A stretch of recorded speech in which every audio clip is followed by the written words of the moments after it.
안녕하세요. 법률사무소 진례대표 변호사 최석호 변호사입니다. 지난주에 소년범죄 종합대책 주요 내용에 대해서 보도가 되었는데 보신 분이 있을지도 모르겠습니다. 그러니까 저희도 아무래도 좀 사무실 위치가 위치다 보니까 소년범죄에 관한 상담이 좀 많이 들어오는데 그때마다 느끼는 게 소년범죄가 계속 늘어나고 있다라는 생각이 자주 듭니다. 그리고 또 이제 이런 상담을 받다 보면은 이 촉법소년 제도를 악용해가지고 의도적으로 범죄를 저지르고 당당한 행동을 취하는 학생들이 많다는 거를 또 느끼기도 하고 또 이제 기사를 많이 보게 되기도 하죠. 그래서인지 최근 여론은 촉법소년 제도에 대해서 형사 미성년자 연령을 낮춰라 이런 여론이 상당히 많았죠. 그래서 이제 그 결과인지 몰라도 법무부에서 소년범죄 종합대책을 마련했는데 이제 오늘은 새로운 내용, 바뀌는 내용에 대해서 간략하게 핵심만 설명드려 보려고 합니다.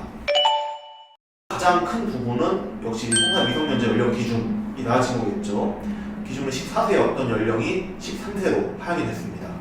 즉 이제 만 13세 이상이라고 한다면은 형사처벌이 이론적으로 가능해졌다라는 의미겠죠.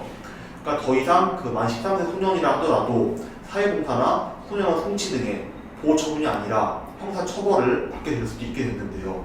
그러니까 이렇게 하향하게 된 근거를 좀 보자면은 촉법소년으로서 소년 보호처분을 받는 학생들 중에 70%를 차지하는 학생들이 만 13세였던 만큼 이제 아무래도 촉법소년 중에서는 만 13세가 가장 큰 비중을 차지하고 있던 만큼 이제 이런 사정을 고려해가지고 형사 미성년자 연령을 하향하게 된 것 같습니다.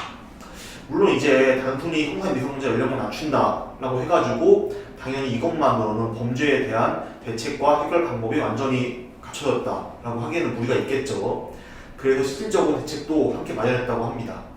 먼저 재범 방지를 위한 인프라 확충이 있는데요. 소년원의 생활실을 소규모화하고 또 급식비를 올리고 소년을 전담으로 담당하는 교정시설을 운영하는 등 예방과 더불어서 소년원 혹은 소년교도소 내 교육과 규정을 강화하는 쪽으로도 대책이 나오게 됐죠.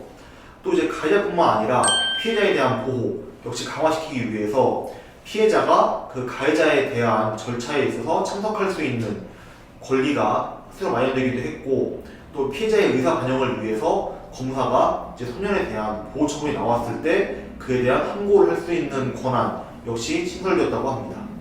또 이제 무엇보다 가해자가 피해자한테 접근할 수 없도록 그러니까 특히 이제 전화나 SNS 이런 것들을 통한 접근 금지도 신청할 수 있는 근거를 마련했다고 합니다. 그렇기 때문에 나중에 피해자 같은 경우에는 필요하다면은 법원에 가해자를 상대로 SNS나 전화를 통해서 접근하는 것도 막을 수 있는 것도 이제 가능해지겠죠.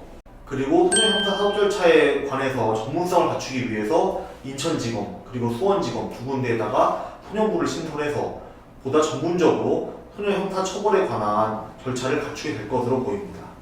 또 무엇보다 이미 벌어진 사건을 해결하는 것뿐만 아니라 예방을 위해서 체계적으로 소년범죄 통계 관리 시스템을 구축하고 범죄 예방과 소년범죄 예방을 적극적으로 연계시켜서 범죄 발생을 방지할 수 있는 정책도 추진한다고 합니다. 그래서 이러한 법무부의 다양한 정책 덕분에 소년범죄의 비율이 감소하기를 좀 바라고 있습니다. 물론 이제 이러한 대책을 세웠다라고 해가지고 지금까지 소년범죄를 처벌하는 양상이 막 크게 변하는 건 아닙니다.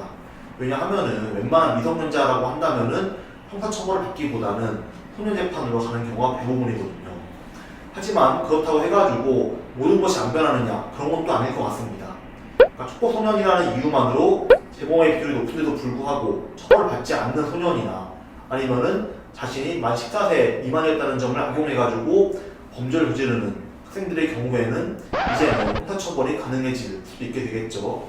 그렇기 때문에 내가 이제 만 14세 미만이었으니까 범죄를 저지르더라도 처벌을 받지 않겠지 라는 아니라는 생각을 가진 분이 있었다고 한다면은 지금이라도 더 제도가 강화됐기 때문에 더 이상 그러한 범죄를 저지르지 않는 것이 좋을 것 같습니다. 오늘은 소년범 처벌에 있어서 굉장히 중요한 제도의 변화를 설명드렸는데요. 본 영상의 내용을 잘 숙지하시고 소년범죄가 발생했을 때 그에 맞게 가해자로서 혹은 피해자로서 대처를 하는 것이 좋을 것 같습니다. 나중에 또 중요한 정보가 있다고 한다면 영상으로 설명드리는 시간을 가져보도록 하겠습니다. 다음 영상에 뵙겠습니다.